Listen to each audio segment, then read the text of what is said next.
Eh bien, bonjour à toutes et à tous et merci à Biocurae pour cette opportunité de m'exprimer sur un sujet qui m'est cher. Il s'agit de l'histamine. L'histamine, tout le monde connaît ce mot, bien évidemment. Et le rôle de l'histamine dans l'allergie est extrêmement connu. Je vais aborder la question sous un autre aspect aujourd'hui, qui est celui du rôle de l'histamine sur le système nerveux en général et sur la digestion plus particulièrement. L'histamine étant susceptible de majorer des troubles du comportement et du caractère. On va y revenir, ainsi qu'une méthode assez simple pour en faire le diagnostic et la prise en charge. Le premier qui m'a initié au rôle de la digestion et de la fermentation digestive en psychiatrie s'appelait Henri Baruch.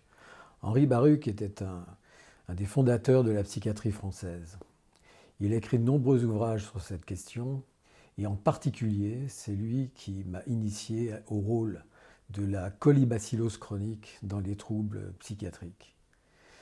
Il a beaucoup insisté sur le rôle des toxines colibacillaires, et en particulier leur rôle dans le déclenchement de syndromes psychiatriques sévères de type hébéphrènocatatonie, de type schizophrénie grave. C'est le premier qui a fait ces travaux, et ceci remonte loin dans le temps, c'était dans la fin des années 30. Baruch a beaucoup insisté sur ces troubles mentaux qui sont présents chez 58% des patients atteints de colibacillose chronique. Souvenez-vous, la colibacillose avant les antibiotiques, c'était extrêmement difficile à prendre en charge. Le symptôme le plus courant, c'était la colibacillose après l'accouchement. La femme qui venait d'accoucher pouvait présenter cette infection, souvent une infection urinaire, et elle présentait des troubles psychiatriques aigus de type schizophrénique. Ce n'est qu'après la résolution du pus qui passe dans les urines que le syndrome psychiatrique disparaît. C'est ainsi qu'on a vu le rôle de ces toxines et de l'élimination de l'infection en dehors des antibiotiques, qui a montré ce lien entre les troubles digestifs, les toxines digestives et des troubles psychiatriques éventuellement sévères. Il existe de très nombreux symptômes qui sont liés à ces colibacilloses, et Henri Baruch en a fait la liste que vous retrouverez sur le PowerPoint qui sera lié à cette petite conférence. Un autre inspirateur pour moi a été Hans Selye qui, en 1962, a écrit un ouvrage qui s'appelle « Le stress de la vie ». Il a montré comment l'ensemble de l'organisme, de l'économie générale, va s'adapter à des situations d'agression, quelles qu'en soient les causes. Il a décrit les 3 phases de la réaction de défense, qui sont la réaction d'alarme, ou phase initiale, le stade de résistance, ou d'adaptation au stress, puis le stade d'épuisement ou de décompensation lorsque les capacités de résistance sont débordées. C'est lui qui a montré que ce système lie aussi bien les ganglions de tout le système lymphatique, le thymus, l'estomac et les glandes surrénales. Beaucoup plus récemment, on a montré le lien entre la vascularisation, l'oxygénation, la dépression, l'inflammation, et toutes les nouvelles imageries cérébrales sont une claire démonstration de cette activité qui va impliquer l'oxygénation cérébrale. Rachel Yehuda, qui est spécialisée dans l'abord des syndromes post-traumatiques, a bien décrit ces phénomènes, et en particulier ce phénomène de résistance qui vient des glandes surrénales. Et lorsque l'organisme est agressé, quelles qu'en soient les causes, il y a un écrasement des récepteurs au cortisol, et c'est là que se produit cet effondrement de la vitalité et la dépression qu'on va appeler surmenage, burn-out, quels que soient les mots. Ce sont des dépressions réactionnelles avec une insuffisance surrénalienne très très puissante. En son temps, Henri Laborit avait bien décrit ces phénomènes aussi, et en particulier dans plusieurs ouvrages et dans un film qu'il avait réalisé avec Alain Resnais qui s'appelle Mon oncle d'Amérique, il décrit très très bien ces phénomènes d'épuisement et d'inhibition de l'action.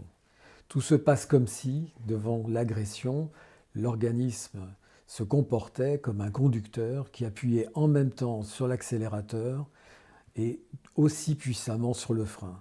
Alors vous imaginez le résultat en termes d'économie d'énergie, ça vibre dans tous les sens, ça n'avance plus. C'est ça qu'il a appelé l'inhibition de l'action. Alors il y a ce pont entre le système nerveux central et ce système nerveux et ce système digestif en général, et c'est ce pont que je vais évoquer aujourd'hui. Le rôle des infections intestinales chroniques a été mieux connu à partir du moment où on a fait le lien entre l'intoxication alimentaire et les superantigènes. Les superantigènes sont des toxines d'origine infectieuse, bactérienne le plus souvent, qui vont se fixer à l'extérieur du complexe majeur d'histocompatibilité. Un antigène simple, une toxine simple, va se mettre au milieu du complexe d'histocompatibilité. Ça ressemble à une saucisse qui serait au milieu d'un sandwich. Dans une infection plus grave, vous avez une fixation de ces antigènes à l'extérieur du complexe d'histocompatibilité, un peu comme si la saucisse était à l'extérieur du hot dog. Et ceci entraîne un message au niveau de tous les lymphocytes qui vont être excités, et jusqu'à 20% des systèmes de défense immunitaire peuvent être alertés par ces superantigènes. Évidemment, c'est ça le lit de ce qu'on appelle l'orage des cytokines, avec tous ces inconvénients et tous ces phénomènes d'abattement et même parfois de chocs toxiques qui peuvent être mortels. Bruce Charlton est un psychiatre anglais qui a développé la théorie du malaise. Bruce Charlton se pose la question de savoir comment fonctionnent les antidépresseurs en général, faisant remarquer dès le début que les antidépresseurs ont une caractéristique assez étonnante, ils ne sont pas efficaces tout de suite. Il faut un long temps d'adaptation et parfois plusieurs semaines pour qu'ils finissent par provoquer cet effet antidépresseur. Et la réponse, c'est que, pour Bruce Charlton, c'est que les antidépresseurs ne sont pas des psychotoniques, bien sûr, ce ne sont pas des pilules du bonheur. Et au contraire, ce sont des anesthésiques, des analgésiques. Henri Laborit, que j'ai cité, et qui est à l'origine de la découverte de tous les antidépresseurs, disait toujours à ses élèves « N'oubliez jamais que tous les antidépresseurs sont des anesthésiques. Ils sont là pour anesthésier la douleur morale et le danger de la douleur morale. N'attendez pas d'un antidépresseur qu'il vous donne de l'énergie, de l'élan, de l'envie. Ce n'est pas son rôle. » Confirmé donc par Bruce Charlton, qui démontre que l'effet antidépresseur est en fait lié à l'effet antidouleur, l'effet anesthésique des antidépresseurs, et il faut du temps pour que cet équilibre puisse se faire et se retrouver. Et il s'est posé la question de savoir quel était le vecteur de ce phénomène dépressif, et sa réponse, c'est que c'est lié aux cytokines. Ces cytokines sont à l'origine de ce qu'on appelle les comportements maladifs, que les Anglais appellent sickness behavior. Ce sont les cytokines qui créent la dysphorie, le malaise. Donc toute la théorie du malaise dans la dépression est liée à ce phénomène de réaction inflammatoire aux cytokines. C'est le cas chez les animaux, et les vétérinaires ont beaucoup étudié cette question, ont beaucoup développé cette théorie, suivie bien sûr par les médecins. Et dans ces cytokines qui favorisent la dépression, il y a en particulier les interleukines, les interférons et l'histamine. Il y a très nombreux arguments qui vont dans ce sens. Ce sont les cytokines et l'histamine qui vont induire la fatigue, la démotivation et la douleur. C'est en fait très proche d'un état que tout le monde a pu connaître lors d'une grippe, par exemple, ou des suites de grippe. Ces symptômes liés aux troubles des cytokines et de l'histamine sont pris en charge par des analgésiques. C'est le cas de l'aspirine, de l'acétaminophène, mais c'est aussi le cas des antihistaminiques.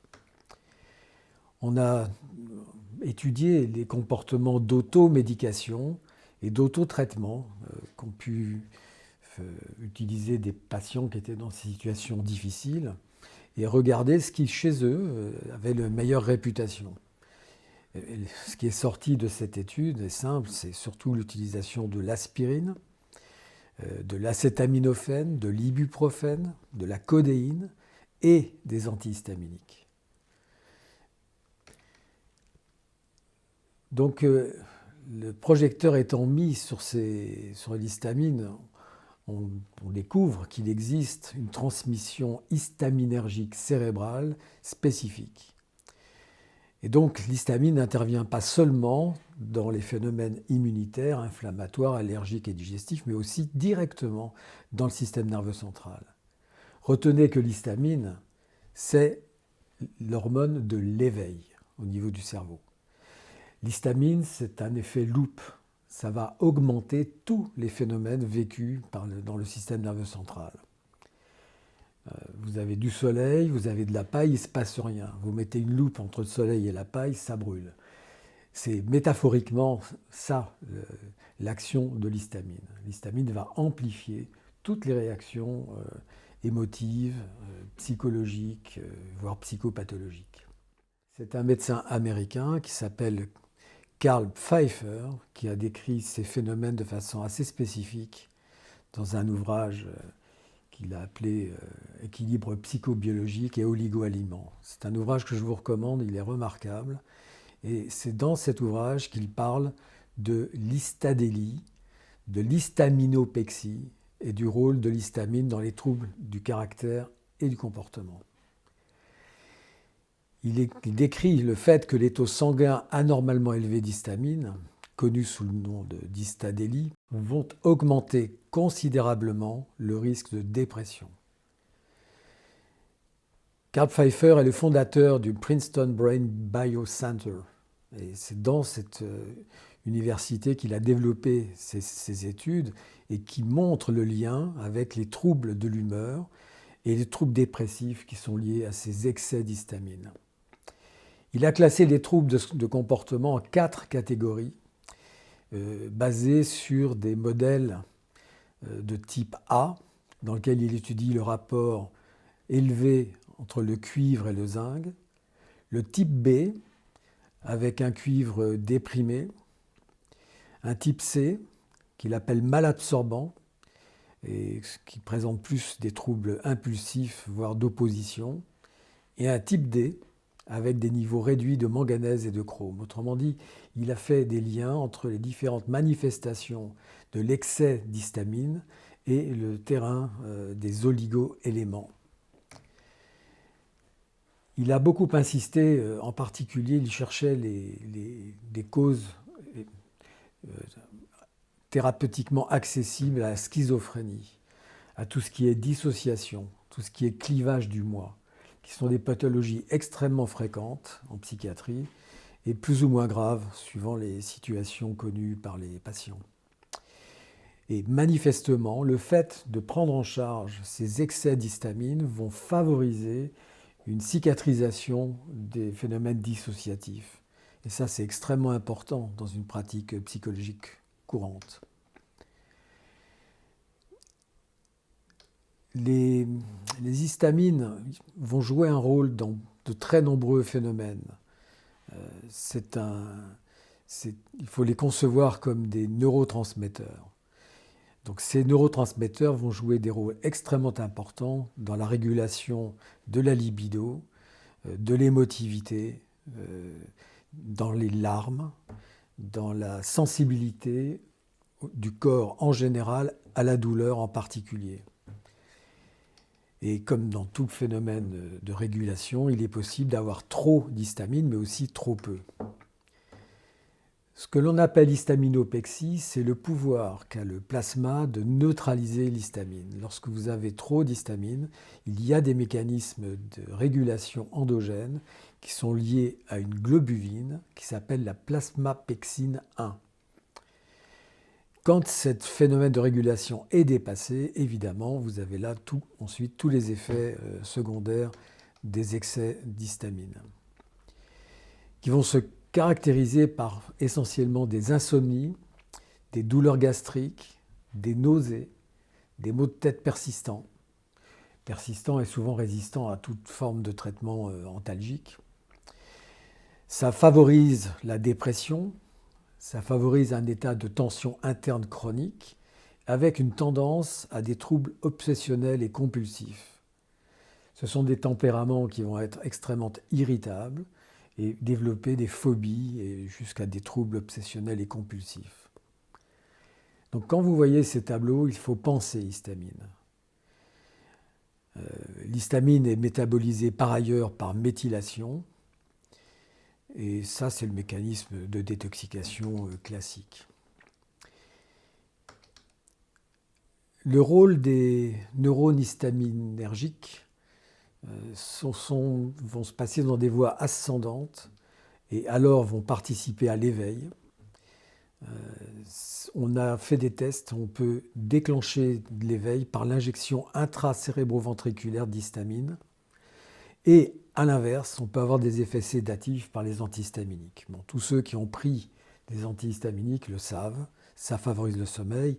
Il existe sur le marché des médicaments antihistaminiques qui sont précisément destinés à favoriser le sommeil. On a pu mettre en évidence les principaux faisceaux de neurones histaminergiques. Vous les trouverez sur le PowerPoint. L'histamine va nous mettre en relation avec les mastocytes qui jouent un rôle très important dans la fabrication de l'histamine. L'accumulation intracérébrale de l'histamine est un des produits de la dégranulation mastocytaire. Les antihistaminiques et le chromoglycate, par exemple, se sont révélés extrêmement utiles dans la neuroprotection. L'histamine va potentialiser la neurotoxicité de tous les éléments excitotoxiques. L'histamine va jouer un rôle, c'est actuellement publié, dans des maladies aussi différentes que l'évolution de la maladie d'Alzheimer, dans les troubles neurologiques déficitaires liés au manque en vitamine B1, aussi bien que la régulation du système GABAergique. Donc tous ces phénomènes de régulation intracérébrale des grands équilibres des neuromédiateurs. Et on retrouve l'histamine comme jouant un rôle fondamental. L'histamine est également liée au cycle circadien et en particulier à la sécrétion de mélatonine. Donc la distribution, l'activation des mastocytes et la production d'histamine sont directement associées au rythme circadien. Il existe donc une interaction entre ces mastocytes, la glande pinéale, l'histamine et les médiateurs de l'inflammation. C'est une interdépendance mélatonine-histamine qui est là mise en exergue et en valeur. Alors, je vous l'ai dit, la dysbiose digestive va jouer un rôle extrêmement important dans ces équilibres ou ces déséquilibres. C'est ce qu'on appelle la dysbiose. Alors, vous voyez très bien la fermentation digestive et tous les troubles auxquels cela nous confronte, et en particulier à cause de la perméabilité de la barrière intestinale. Vous allez avoir des phénomènes de translocation des bactéries, mais aussi des toxines qui vont circuler dans la grande circulation, puis dépasser éventuellement la barrière hémato-encéphalique pour se retrouver directement dans le système nerveux central. Cette inflammation disséminée a des origines très très multiples. On connaît le rôle des toxiques, le rôle des virus, le rôle des bactéries, de l'auto-immunité, de l'allergie, mais aussi du rôle des mitochondries dans ces équilibres. l'étude des biofilms nous montre à quel point ces bactéries digestives sont capables de résistance à beaucoup de choses, et en particulier à toutes les méthodes de traitement antiseptiques. Il y a donc un lien entre l'intestin, le sang et le cerveau. Il y a des facteurs d'environnement génétique qui favorisent la susceptibilité à ces phénomènes toxiques. Il y a tout le phénomène de stress oxydatif qui va perturber les défenses et diminuer les capacités immunitaires.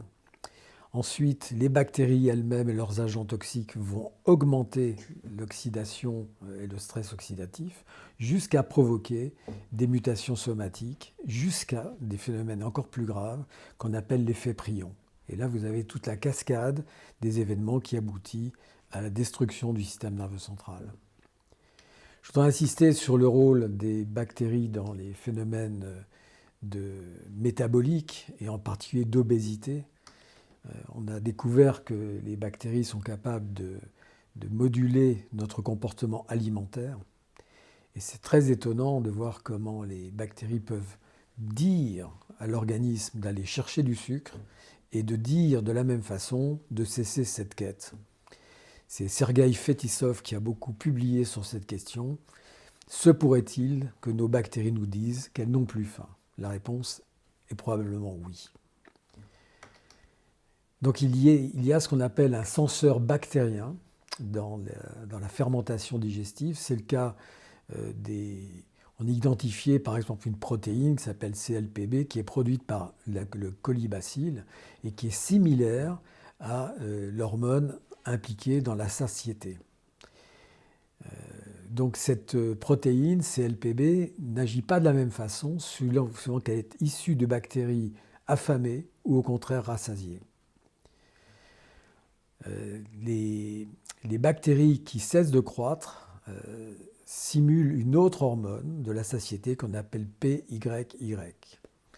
Donc vous avez ce phénomène de censeur bactérien dans les bactéries digestives qui vont dire clairement on va aller chercher du sucre, et ça ce sont des effets de type insuline-like, ou au contraire c'est plus la peine. Il y a une extraordinaire interaction entre le système bactérien et la quête de sucre. Lorsque la fermentation se passe mal, les bactéries peuvent fabriquer de l'alcool et vous pouvez vous retrouver avec des troubles digestifs et hépatiques assez importants alors que vous ne consommez pas d'alcool. Ça, c'est directement lié à l'effet toxique de la dysbiose. Il a été démontré que le score de dépression est directement lié au nombre de globules blancs. C'est ce qu'on appelle le score polygénique de dépression. C'est publié. Dans le phénomène de côlon irritable, on reconnaît maintenant ce facteur infectieux. Et on retrouve beaucoup de bactéries de type salmonelle dans les symptômes du côlon irritable. C'est dans 32% des cas, selon une publication que je vous fais passer. Et l'état psychologique, pendant ou après une gastroentérite, est très influencé par l'apparition de ce côlon irritable. Le côlon irritable est également lié au nombre de mastocytes. Il existe une hypermastocytose chez les sujets porteurs d'un côlon irritable. Et cette hypermastocytose n'est pas toujours détectée ou détectable directement. Ce sont les symptômes qui vous orientent, et en particulier les symptômes liés à la présence d'histamine. Les basophiles, les mastocytes, sont des acteurs majeurs de la réaction allergique et des différents éléments humains et inflammatoires qui vont agir dans cette libération de composés vasoactifs comme l'histamine et immunomodulateurs contenus dans les granules.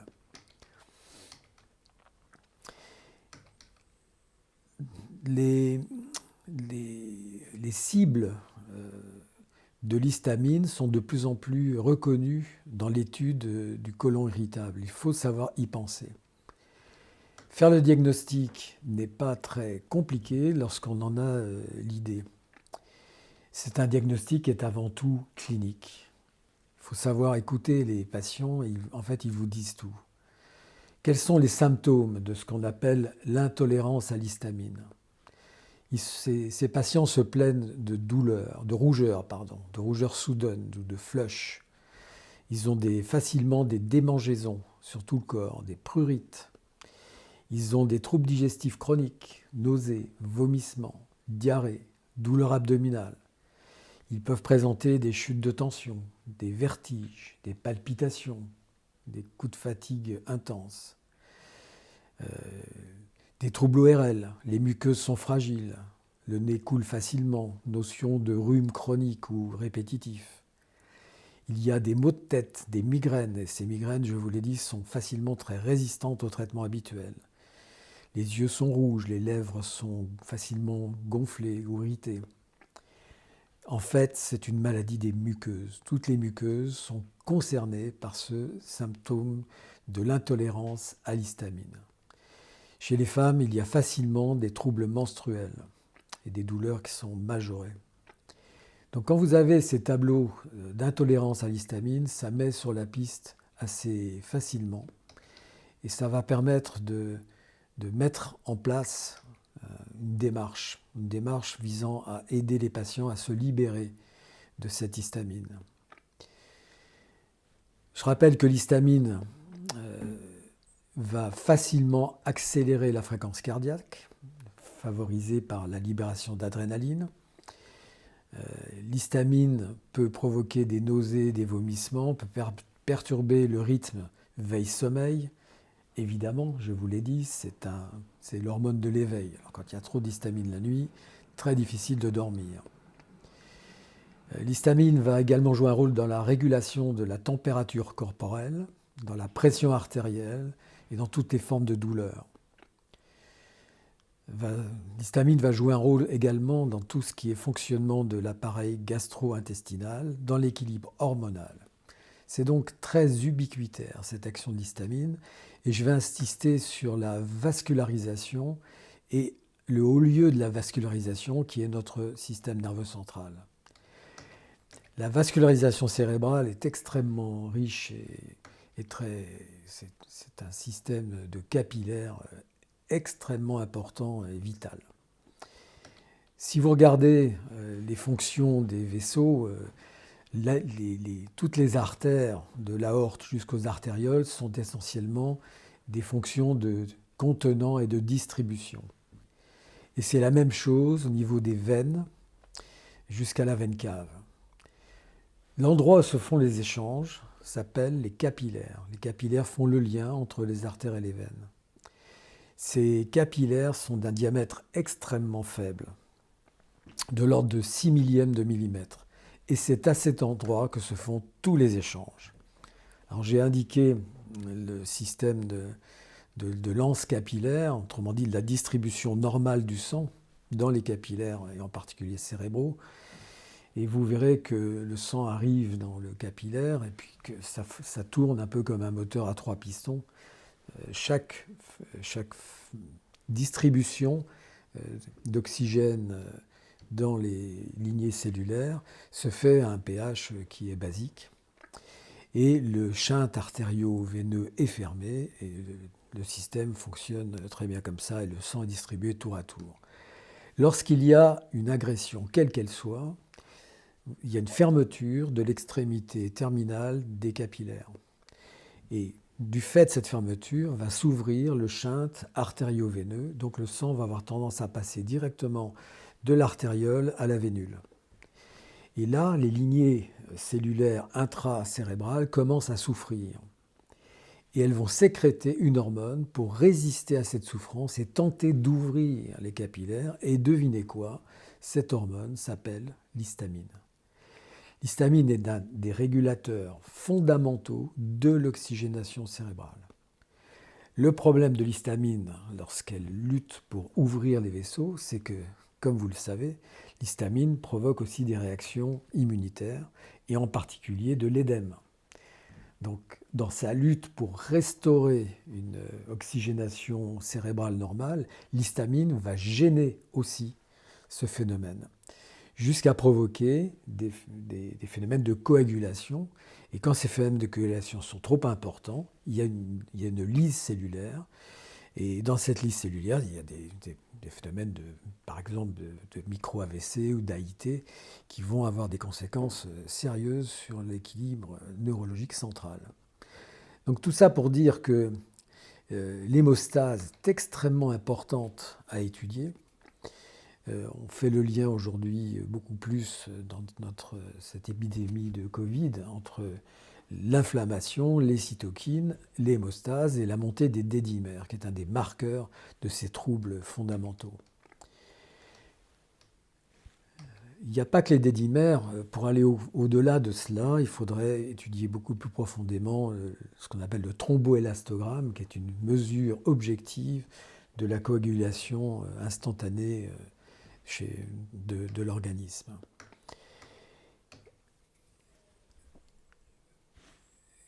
Il faut voir ce système nerveux central également comme un système électrique. C'est ce côté qui est également peu examiné, qui joue un rôle très important. L'histamine jouant un rôle dans cette facilitation de génération du potentiel d'action. Alors, ce qui veut dire aussi que sous excès d'histamine, non seulement vous avez une augmentation de la sensibilité, une augmentation des troubles du caractère, mais également une déperdition d'énergie. Quand un système nerveux va trop vite, quand le système nerveux central est trop actif, ça entraîne des fatigues extrêmement importantes. Donc tout ça pour nous amener à une étude d'un protocole, d'une façon de réfléchir pour aider des patients victimes de cet excès d'histamine à mieux vivre la situation, voire à guérir. Et ça passe d'abord et avant tout par un régime alimentaire. Je trouve qu'on sous-estime beaucoup le rôle du régime alimentaire dans la médecine en général et dans la psychiatrie en particulier. Il s'agit d'un régime sans histamine. Quelle est la nature du moteur de la production de l'histamine? Je vous l'ai dit, c'est la fermentation digestive et les réactions des globules blancs, des mastocytes, autour dans cette muqueuse qui vont réagir à ces phénomènes toxiques. Donc l'histamine va être surtout produite par des aliments fermentés. Retenez que la première chose à éviter chez un patient victime de ces troubles histaminiques, c'est de réduire tout ce qui est aliments fermentés et longuement fermentés. Ça veut dire les fromages fermentés. Alors les fromages frais, ça passe très bien. Fromage fermenté, c'est les vieux camemberts, les vieux brie, tous les fromages à pâte dure, les gruyères, les comtés, tout ce qui contient des excès de moisissure. Pensez au roquefort, au bleu. Bref, tous ces phénomènes, tous ces fromages extrêmement fermentés sont très difficiles et très toxiques pour des patients atteints d'histamine, d'intolérance à l'histamine. Tous les fruits vont favoriser cette fermentation digestive. Et parmi ces fruits, il y en a un particulièrement difficile et qui provoque beaucoup de troubles, c'est la tomate. La tomate fait partie des fruits les plus agressifs pour la muqueuse digestive en général et pour l'intolérance à l'histamine en particulier. Les produits alimentaires qui vont favoriser l'histamine sont d'abord et avant tout ce qui est coquillage et crustacés. Alors là, c'est à tous les coups. Ça fonctionne. Éviter toutes les vieilles viandes fermentées, c'est les charcuteries, éviter tous les vieux poissons fermentés, le saumon fumé, éviter le blanc d'œuf.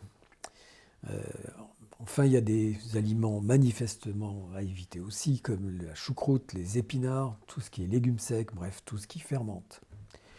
N'oubliez pas tous les vins. Les vins sont très très riches en histamine. Et pensez aussi chocolat, levure de bière, cacahuètes, etc. Il y a de nombreux sites internet qui expliquent ce qu'est le régime sans histamine. C'est vraiment indispensable pour améliorer tous ces troubles que je vous ai cités, de dépression, de troubles du caractère, du comportement, troubles de tous ordres liés à l'histamine, il faut absolument respecter un régime sans histamine et même on pourrait s'en tenir là dans la grande majorité des cas. Parmi les choses que j'utilise beaucoup par ailleurs, il y a tout ce qui est antihistaminique naturel. Et le meilleur antihistaminique naturel que j'observe, que je connais, c'est la quercétine. La quercétine est une sorte d'antihistaminique. Il ne faut pas oublier de désinfecter l'intestin, il y a pas mal de moyens pour ça.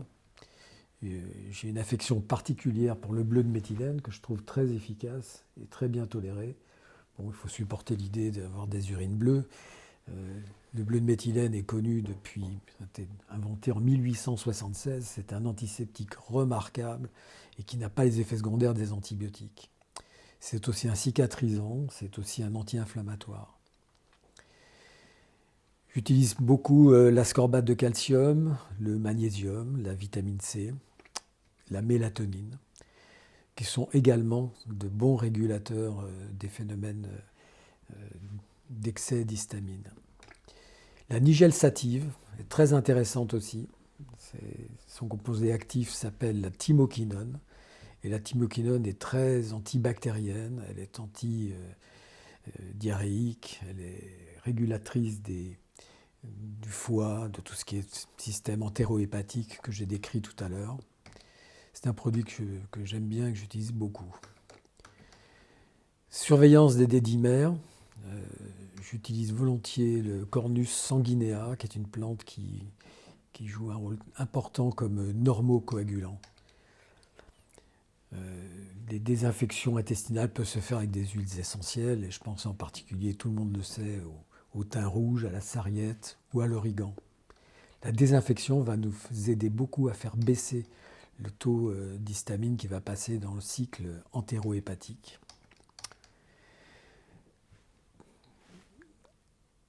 J'utilise un bilan psychologique très fréquemment qui s'appelle le test MMPI2 qui me donne une véritable radiographie de l'état psychologique du patient et qui me permet de suivre l'évolution de ses démarches alimentaires, nutritionnelles et avec une régularité d'activité qui est pour moi extrêmement encourageante. C'est une échelle qui a toute une histoire. C'est probablement le test psychologique qui a été le plus documenté au monde. Sa mise au point remonte à 1942. Donc il y a des millions de passations, c'est publié, ça nous permet de suivre l'état psychologique d'un patient, alors dans tous les cas de figure bien sûr, mais dans ce cas de figure particulier, qui sont les troubles du caractère du comportement liés à l'excès d'histamine. J'ajouterais pour les médecins qu'il y a un moyen supplémentaire pour traiter des patients atteints de troubles histaminiques sévères, voire dépressifs graves, c'est l'utilisation de ce qu'on appelle le PRP. Le plasma riche en plaquettes est une technique médicale très simple. Il consiste à prendre du sang à la veine, à le centrifuger, à extraire le plasma et les plaquettes et à le réinjecter, en l'occurrence là en intramusculaire. Le PRP est très utilisé par nos collègues orthopédistes dans le traitement en particulier des maladies du genou et des tendons. C'est utilisé également en médecine esthétique, aussi bien pour la peau, mais surtout pour la repousse des cheveux. Eh bien, on peut l'utiliser en psychologie et en psychiatrie dans le cadre de ces dépressions, et dépressions avec forte intolérance à l'histamine. Vous voyez disparaître des troubles histaminiques importants, comme par exemple le rhume des foins, des crises d'asthme, des maladies eczémateuses. En général, 3 injections suffisent à bloquer ce mécanisme et à le réguler. Je le dis parce que c'est très peu exprimé, et autant le savoir. Cette méthode est simple, il n'y a pas de médicaments, et ça donne un surcroît de tonus. Les personnes sortent de leur phénomène de dépression avec une facilité assez remarquable. Je dis bien dans le cadre des dépressions liées aux excès d'histamine. Voilà tout ce que je voulais vous dire. Je vous remercie pour votre attention et nous allons passer à des questions.